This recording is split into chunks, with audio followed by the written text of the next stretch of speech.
Social মিডিয়ায় দেখেছেন কিনা যে টিএসসি বাংলাদেশের টিএসসির মতো জায়গায় টিএসসির মতো উঠানে সবার সামনে আমাদের ইসলামের একটা বড় কিতাবের নাম কি? কথা বলেন। মুসলমানদের হার্টের নাম কি? মুসলমানের জীবনের নাম কি?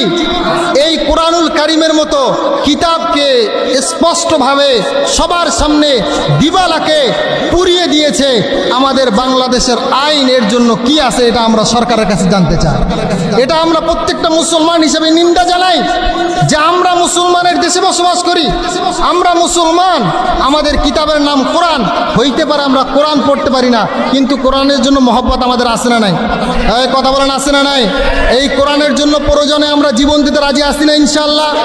যদি কোরআনের জন্য জীবনের সর্বশেষ পর্যন্ত ত্যাগ করে শহীদি মর্যাদায় উপনীত হওয়ার জন্য আল্লাহ ডাক দেয়, জিহাদের ময়দানে গিয়েও জীবনকে শেষ করে দিয়ে আল্লাহর কাছে শহীদি খাতায় নাম লেখাইতে রাজি আছি না ইনশাআল্লাহ? আল্লাহ তাআলা আমাদের এই কোরআনের মহব্বতকে বিনা হিসাবে জান্নাতে যাওয়ার ব্যবস্থা করে দেন। সকলে বলেন আমিন।